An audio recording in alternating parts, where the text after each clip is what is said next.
Hello, listeners. As an enhancement to your listening experience, I am now going to present these archive episodes unedited in their entirety, which includes all of my afterthoughts. So, continue listening after the outro music if you want to hear what I thought of the episode. And if you're enjoying the podcast, please support it by going to the homepage, spacerockethistory.com, and clicking on the orange donate button or the Patreon link. And now I can also accept Zelle and Venmo. Just use my email address, spacerockethistory@gmail.com. Thanks. We choose to go to the moon in this decade and do the other things, not because they are easy, but because they are hard. Godspeed, John Glenn. Roger, 0G, and I feel fine. Can I feel out? Okay, I'm out. How does it feel for the United States to be the new record holder? At last, huh? When that baby lights, there's no doubt about it. Liftoff. We have a liftoff. 32 minutes past the hour. Liftoff on Apollo 11. Listen, Tranquility Base here. The Eagle has landed. That's one small step for man, one giant leap for mankind.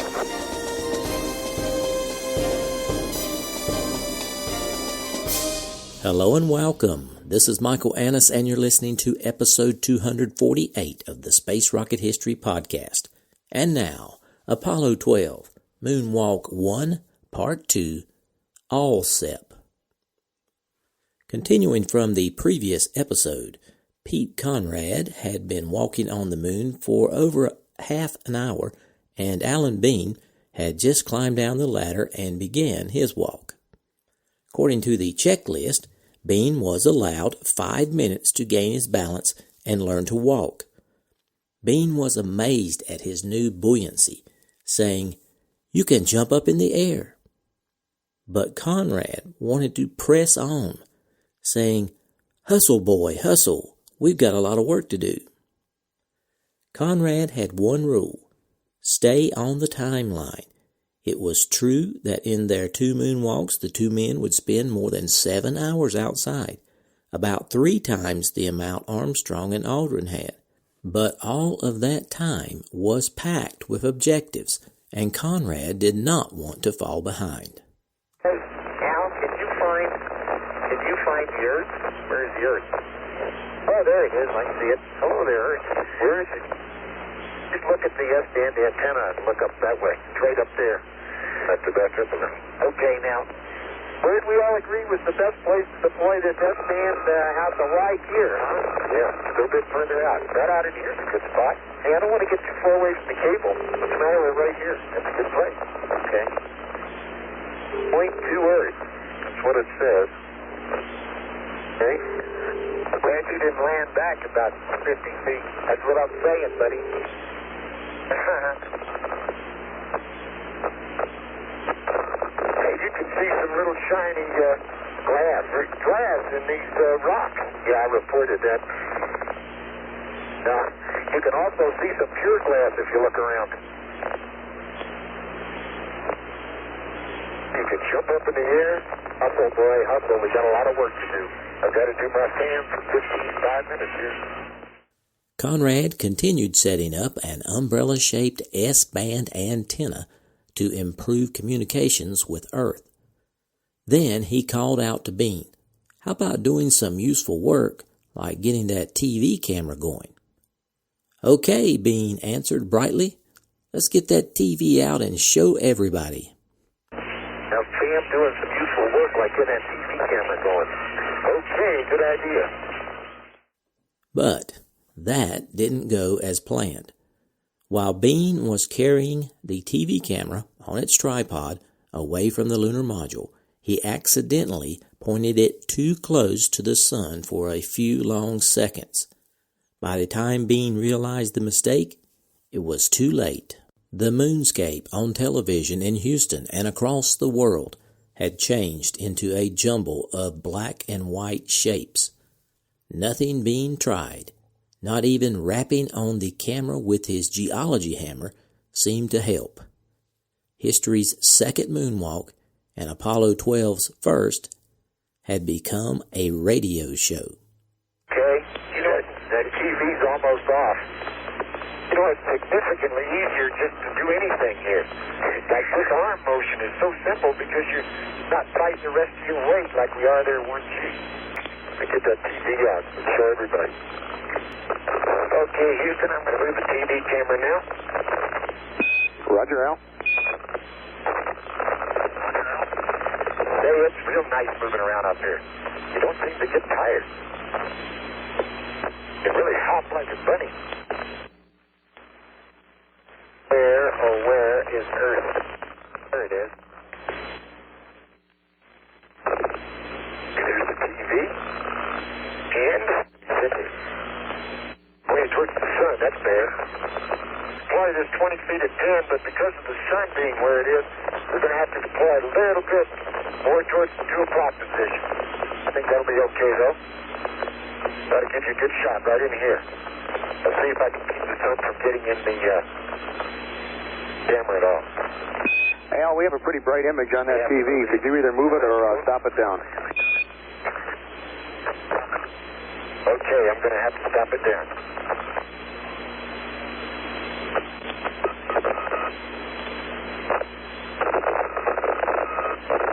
That's as far as it goes, Houston. How does that look to you? No, it still is the same, Al. Why don't you try shifting the scene? Okay, I'm going. The problem is, Lim is very reflective. Let me, I got 2 choices. Let me go over here further to the side, and you check and see if it reflects too much, and if it does, I'll have to go stick it in the shade, and then maybe shine past the limb. Of course, that makes it not too good either, but maybe the best we can do. Let's see how this... Okay, Al, and also you might try the automatic light control to the outside.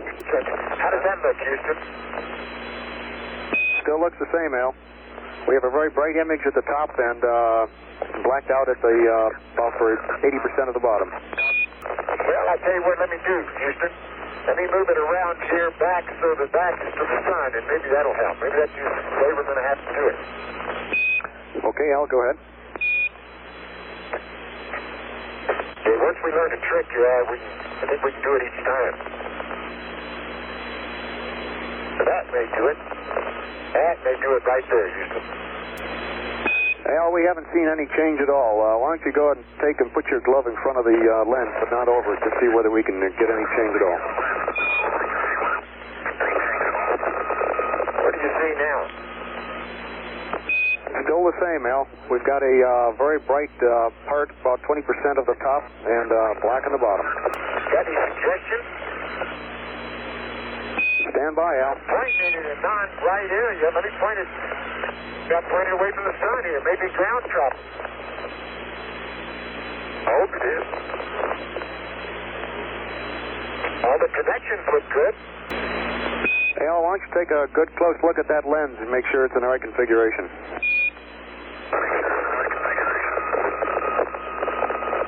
Okay. I've got it on focus at infinity. I've got the zoom at 30, 40 or 50. I'll put it at 75. And I got the f-stop at 22. Roger, Al, we copy. I got it pointing exactly opposite of the sun here, so, Al, we see no change at all in the scene. Why don't you just give it a little tap and maybe the color wheel will turn up. Hey, Al, come over here. You're going to have to help me line up this antenna, all right? Houston, I'm going to leave the camera just pointed off in the distance. If you get any ideas, I'd be glad to work on it for you.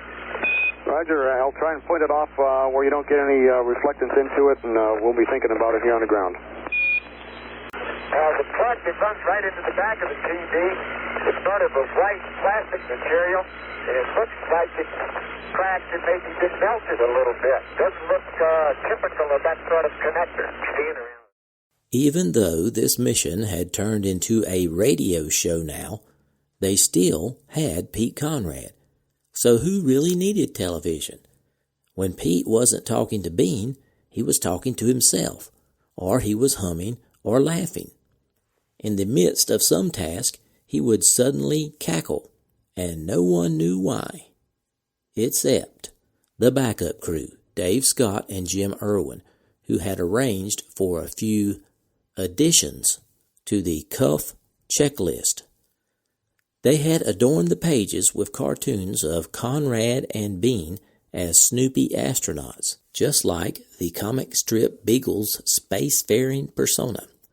But what really made Conrad laugh were the pin-up pictures, reduced to about 3 inches square, annotated, of course, with proper geologic terminology, such as, "Don't forget to describe the protuberances." The funny thing was, there were a couple of mounds poking up from the undulating plain. The geologist had asked Pete to keep an eye out for unusual features, and here they were. They were a few hundred feet from the lunar module. Conrad made a mental note to get over and take a look at them, perhaps after the Apollo Lunar Surface Experiments package, or ALSEP, was set up. Leaving the TV camera problem for now, it was time to set up the science experiments. To announce their departure, Conrad told Houston, "We're making our move, Houston." Bean lifted what looked like a strange square set of barbells and began walking west. The barbells were actually 2 pallets loaded with the ALSEP's scientific instruments. There was a seismometer to measure moonquakes. It kind of looked like a silver paint can atop a round silver drop cloth. And there was a magnetometer to look for a lunar magnetic field. It had 3 gold foil-tipped arms reaching into the vacuum. There was another sensor to sniff out the moon's incredibly tenuous atmosphere. Then there was a small ion detection experiment with its ridiculously short legs joined by a spider web of wires used to search for ions in the moon's vicinity and analyze high-energy subatomic particles emanating from the sun. And there was the squat little solar wind spectrometer with its odd facets and bubbles. Each of these experiments would make incredibly sensitive measurements to probe the moon and the void around it. Then, to relay the ALSEP's data to Earth, there was a central transmitting station. Altogether, these experiments comprised the first full-fledged scientific station to be set up on another world. Bean planned to carry the ALSEP several hundred feet from the lunar module, far enough so that the instruments would not be affected in any way by the dust kicked up when he and Conrad blasted off the next day. As he walked, Bean could feel his heart pounding with the effort to grip the bar with his stiff, pressurized gloves and hold the packages out in front of him. Finally, he said, "I'm going to set this down and rest." Meanwhile, Conrad ran out ahead of him, scouting a good area to lay out the experiments. We're making our move, Houston. I can tell this is going to be a work mode. I'll take it easy. How long did you say our shadow was, the lamp shadow? 150 feet? Stand by, Pete. No, that isn't 150 feet.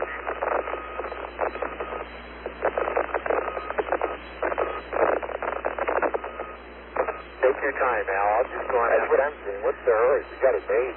No, I'm just going out to scout the area, that's all. Okay, I'm going to set it down breast. Okay, go to intermediate cooling. Right, okay.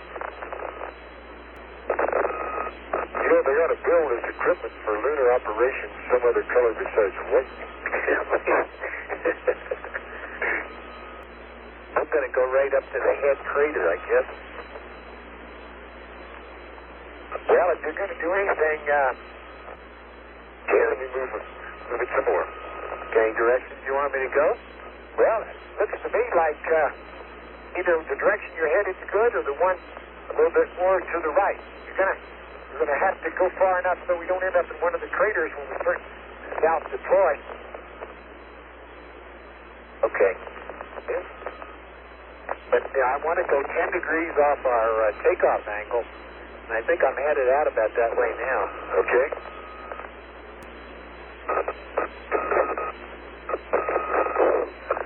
You just stay back there and take your time out here and scout the area. In their 2.5 hours on the Sea of Tranquility, Neil Armstrong and Buzz Aldrin had never ventured more than a couple hundred feet from their lander. Now, 1 hour and 48 minutes into Apollo 12's first moonwalk, Conrad and Bean were extending the reach of lunar exploration more than twice over. Finally, a suitable level place to set up the instruments was found about 500 feet from the lunar module. Bean couldn't count the number of times he and Conrad had practiced setting up the ALSEP on a simulated lunar surface behind the Flight Crew Training Building. To the unaccustomed eye, the experiments looked like strange, delicate creations. In truth, each was an engineering marvel, built to withstand lunar heat and cold and to perform on a minimum of electrical power, and be small and lightweight to boot. Laying out the ALSEP wasn't the kind of work people expected an astronaut to be doing on the moon. It was more like arranging garden furniture than exploration. Undo bolts, set each experiment on the ground, tamp the dirt and make the instrument level, make sure each one is pointed in the proper direction with respect to the sun, and that each is a proper distance from each other. And keep them from getting dirty. That was the job, and as he worked, Bean felt pride of accomplishment. Here's a clip of the seismometer setup. Okay, Houston, the acid seismic is down. Alignment is exactly 90 degrees. And I'm going to take a couple pictures of it here. Yeah. Just what's the matter, but there it is.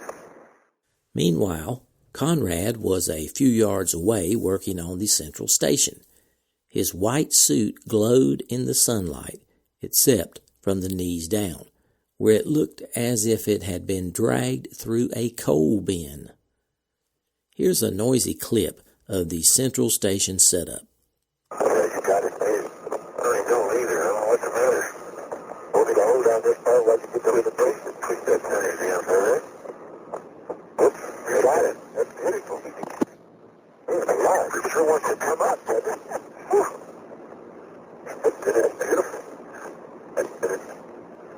Houston, Central Station up. Roger, copy Central Station up and 90 degrees on the PSE Noman. Hey, Al. Yes, sir. No, I'll keep you a minute. Whatever moves backwards. See, we're going to have to do a lot of things following. I don't know. But I didn't come close enough. It's just I think something you want to follow as a rule. But don't kick dirt on this, until my death. Al Bean knew that Conrad was not immune to awe. You had only to be in the same spacecraft with him orbiting the moon to realize this. He had talked constantly about the craters and mountains and lava formations and how amazing it all was. But the important thing was, it never slowed him down. He was always spring-loaded, ready for the next event.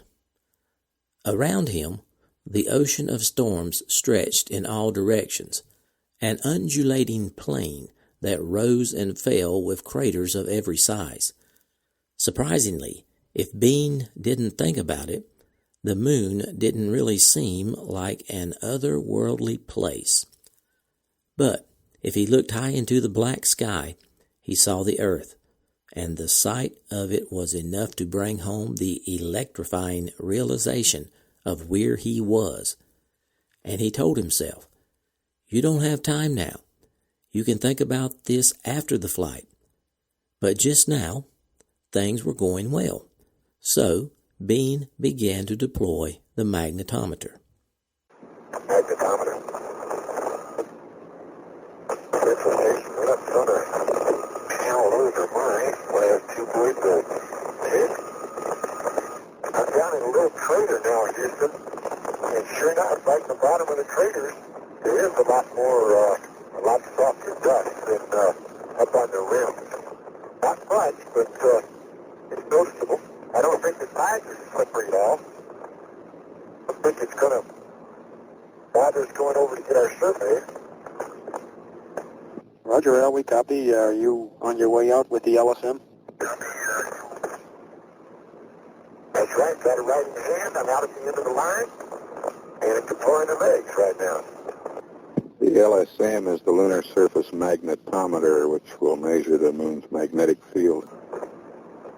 Roger. One antenna mast in place, Houston. Going back to my favorite thing. Roger, Pete, copy, antenna mast in place, and good luck. With the magnetometer deployed, Bean allowed himself a moment of fun. Removing a set of styrofoam packing blocks, he took one of them and gave it a sidearm fling, and it sailed into the distance for an impossibly long time, tumbling in slow motion against the black sky before landing. He took a second block and called out to Conrad, who was busy working. "Look at that, Pete." "What?" said Pete. "Watch this," said Bean. He made an underhanded toss of the block, and the white shape ascended on a long, lazy arc and hit the dust. Boing! "Stop playing," Conrad laughed, "and get to work." Bean replied, "Come on, maybe they'll extend us until 4.5 hours. I feel like I could stay out here all day." Look at that, dude. But one of the fun things here, Houston, is all these styrofoam packing blocks that come on, that are put on here to protect you during shipment or launch. When you take them off and throw them, they really sail. These things stay airborne for 10 seconds, maybe. But that's it.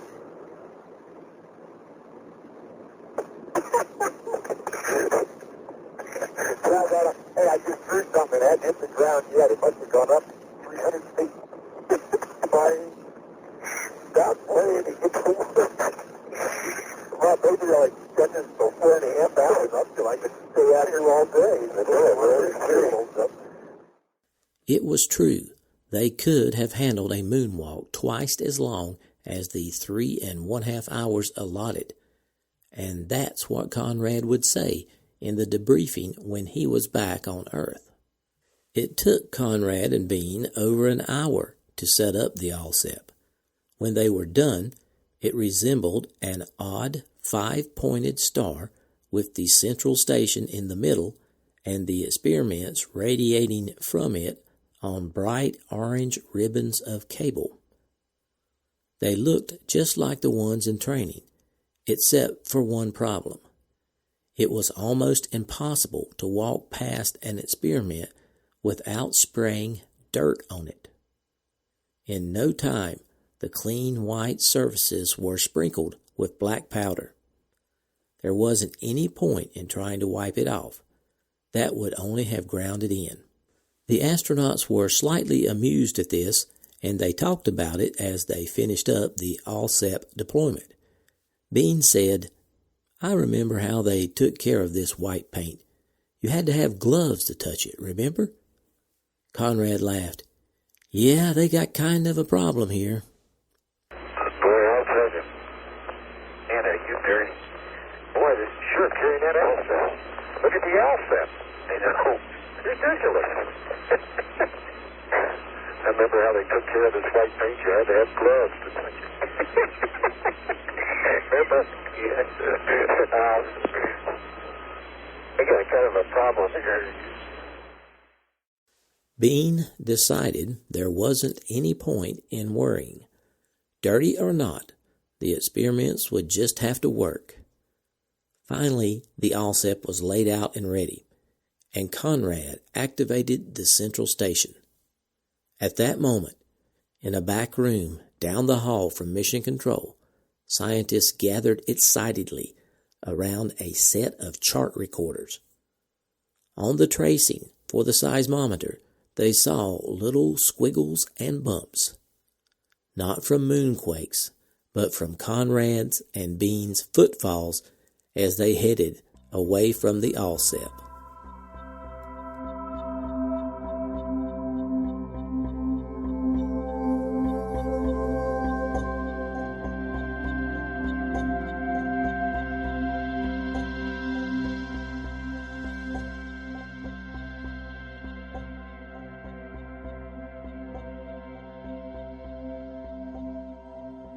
Salutations from Alabama.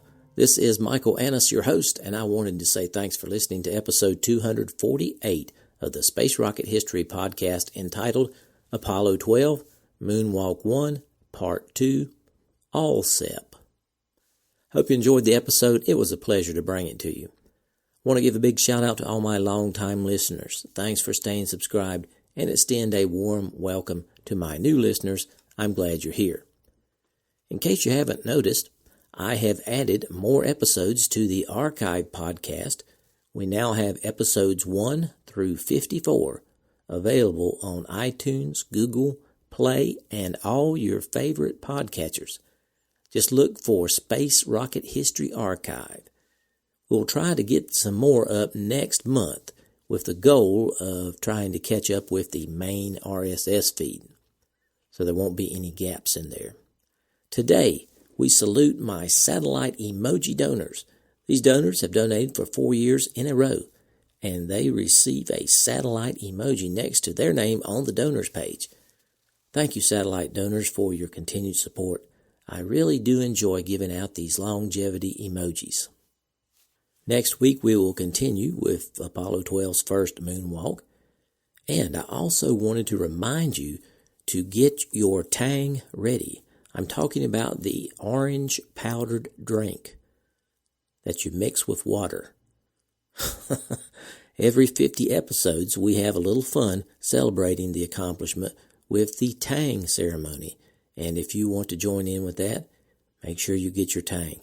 Next week, it will be episode 249, so we should be celebrating the first week in April. Okay. I want to credit my sources for this episode: A Man on the Moon by Andrew Chaikin, Failure is Not an Option by Gene Kranz, Rocket Man by Nancy Conrad, the Apollo 12 Flight Journal, the Apollo 12 Lunar Surface Journal, and Apollo, an Eyewitness Account by Alan Bean. I want to apologize for some of that poor quality audio, but I couldn't find a better source. Now, in the background of some of that audio, you may hear a telephone ringing. That was part of the clip. It wasn't me using my phone to call in. In case you haven't noticed, I'm planning on taking my time covering these moonwalks because that's what we've been anticipating for a long, long time, and I think they should get their time in the spotlight. With that said, we will probably complete Moonwalk 1 next week. Well, Alan Bean accidentally pointed the TV camera at the sun, causing irreparable damage to it, which means no TV for the rest of the moonwalks. That was a very disappointing development. The TV networks were really not happy about that. They were all set to run the video, and now all they had was a radio show. And I'm sure it disappointed a lot of viewers at home as well. But I will say, NASA had not gotten the camera to the astronauts until 3 days before launch, and then they only received a brief how-to on how to use it. Perhaps some more training could be done to eliminate this problem in the next missions, or simply have the astronauts put a lens cover on the camera before they move it. On the other hand, I can recall from Apollo 11 that Armstrong made a conscious effort not to point the camera at the sun. Well, anyway, Apollo 12 did get a lot of still pictures, and they're very good.